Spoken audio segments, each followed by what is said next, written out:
O sistema jurídico dos Estados Unidos da América aperfeiçoou por quase 4 séculos a morte sancionada pelo Estado. Cada novo método prometia progresso, mas todos terminam em sangue. Os Estados Unidos nunca pararam de aperfeiçoar a forma como matam. Mas qual deles é a pior maneira de morrer? No episódio de hoje do The Infographics Show, analisamos como os Estados Unidos executam prisioneiros. Primeiro, contra a parede, o pelotão de fuzilamento ou fuzilamento, se preferir. Como isso funciona? Os detalhes mudaram ao longo do tempo, mas hoje funciona assim. Você é levado à câmara de execução e amarrado a uma cadeira com cobertura removível. Colocarão um capuz em você e um alvo no peito.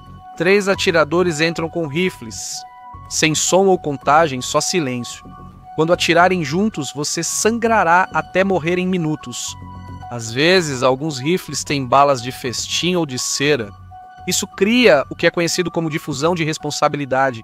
Nenhum executor sabe quem deu o tiro fatal e ninguém precisa carregar sozinho o peso de tirar uma vida no dever.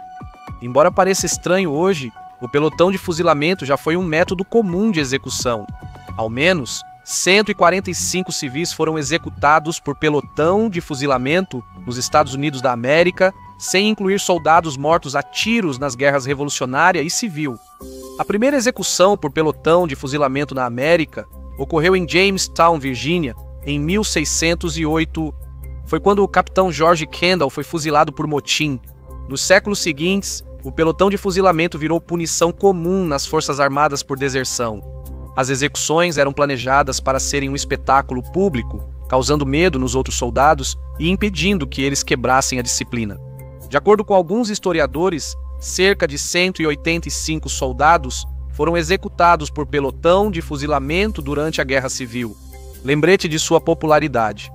Após 1860, quase todas as execuções por pelotão de fuzilamento ocorreram em Utah.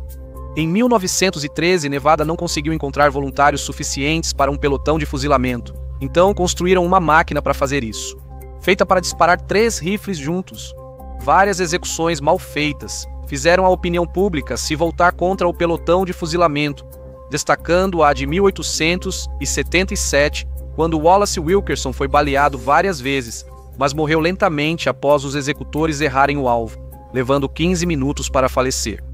Em março de 2025, Brad Sigmund foi executado após ser condenado por matar os pais da ex-namorada com um taco de beisebol. Sua execução por pelotão de fuzilamento na Carolina do Sul quebrou 15 anos sem esse método nos Estados Unidos da América e atraiu repórteres de grandes veículos nacionais.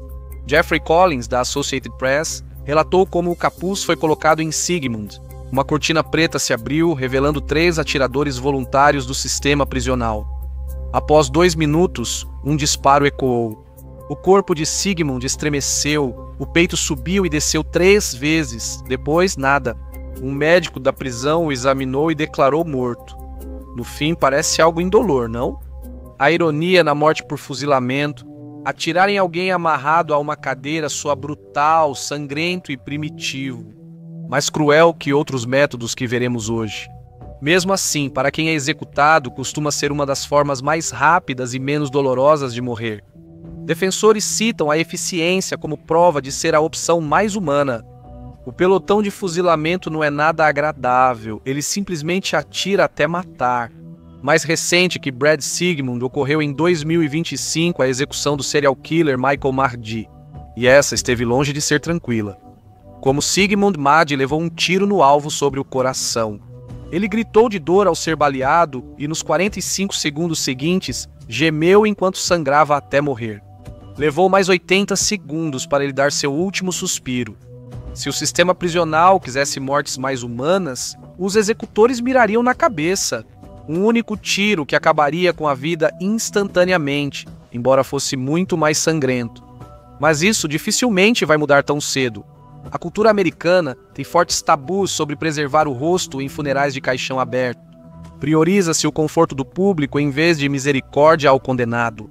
Se busca um meio termo perfeito, doloroso para o condenado e desconfortável para quem assiste, vai gostar do nosso próximo método de execução americano. A cadeira elétrica, uma velha faísca, à espera de um milagre cavalgando o raio. Esse método é tão tradicional que até seus apelidos são icônicos. Mortes como a de Wallace Wilkerson levaram à busca por um método mais humano, mecânico, impessoal e misericordioso. Teoricamente, em vez de homens puxando gatilhos, bastaria apertar um botão e o sistema faria o resto. Funciona assim: eletrodos são presos na cabeça e nas pernas do detento. O corpo do detento atua como um transistor humano, conduzindo eletricidade por cerca de 2 minutos, tornando a provação mais longa que a morte. Mesmo no melhor cenário, era por fuzilamento. Antes, colocava-se uma touca de metal na cabeça do detento. Em vez de eletrodos, usa-se uma solução salina para melhorar a condutividade.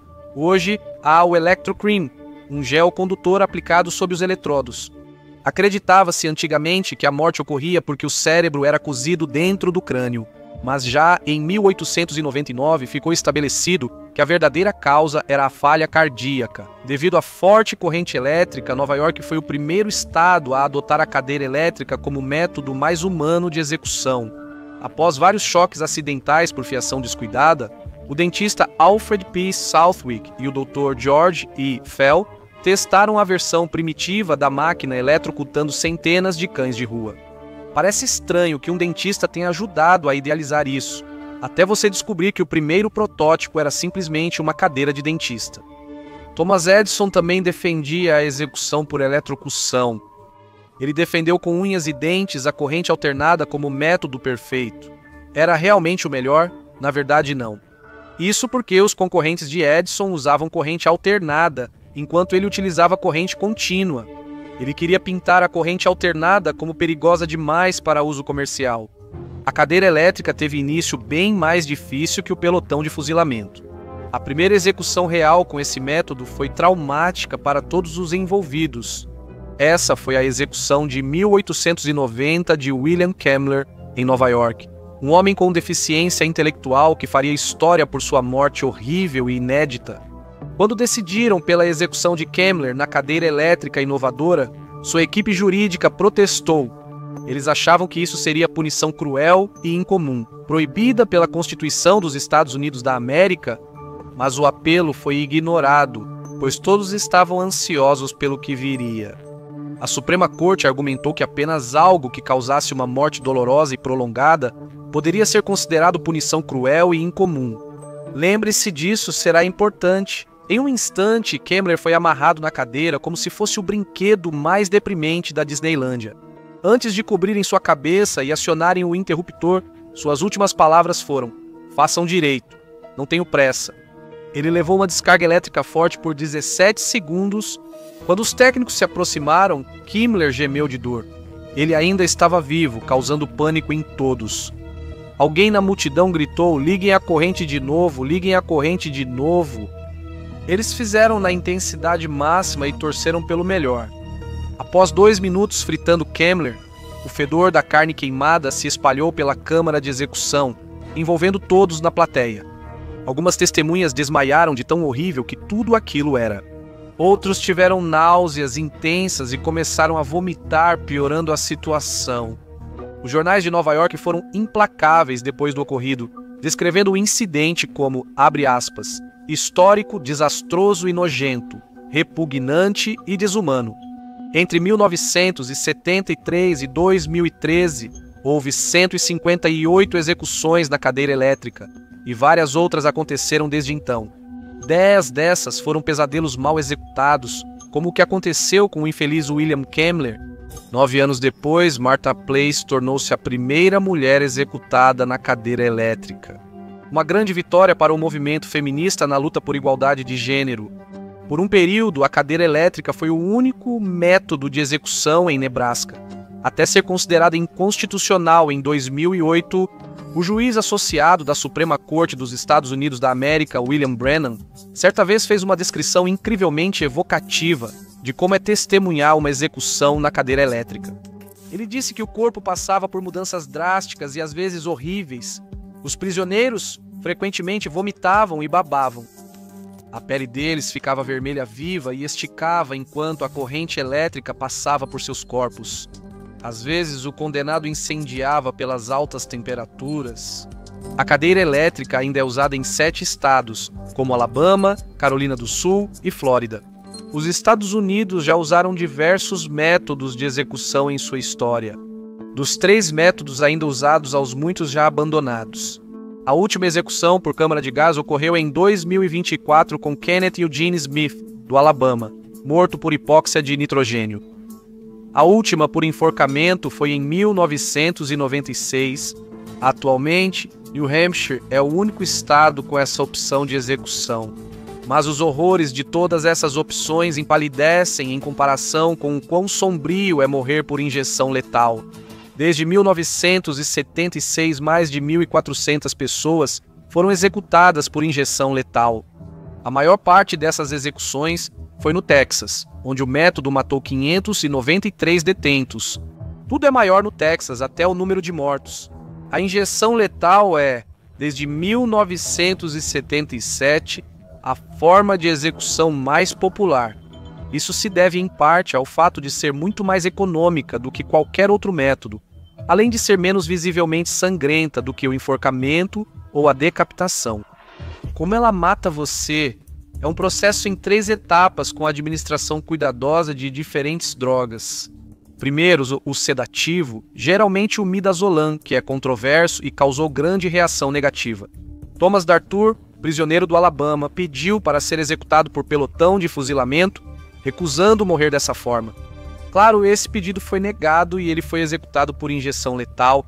No Arkansas, o medicamento é aplicado por 2 acessos intravenosos para evitar que falhas tornem a morte mais lenta e dolorosa. Afinal, será doloroso mesmo sem problemas. Uma falha na veia tornou a morte de Clayton Lockett em 2014 ainda mais dolorosa. Ele se debateu e se contorceu por 43 minutos antes de encontrar o ceifador. Após o sedativo, você recebe o paralítico, que vai paralisar os músculos e manter a vítima imobilizada. Como algumas vítimas já acordaram durante a execução, esse procedimento é essencial. O brometo de corônio é a droga escolhida pelo Arkansas quando se trata de garantir que os detentos permaneçam fisicamente imóveis logo antes de injetarem o veneno letal. Quando as vítimas estão sob efeito do sedativo e do paralítico, recebem uma dose perigosa de cloreto de potássio nas veias. Em um cenário ideal, isso para o coração rapidamente. Porém, com as injeções letais ocorreram muitos cenários desfavoráveis. Porque, mesmo que literalmente tudo dê certo, há um motivo muito forte para acreditar que o processo ainda é extremamente doloroso e desagradável. Um fato perturbador é que as drogas letais muitas vezes são administradas por voluntários com pouco ou nenhum conhecimento médico. Os médicos estariam violando o juramento de Hipócrates se envolvessem. Por isso, muitos químicos e farmacologistas evitam aconselhar sobre a combinação química ideal para uma morte indolor e eficiente. Atuar no país pode prejudicar sua reputação e causar problemas legais em consultoria internacional. Mas sobre isso em breve. Autópsias de pessoas mortas por injeção letal trouxeram resultados extremamente perturbadores.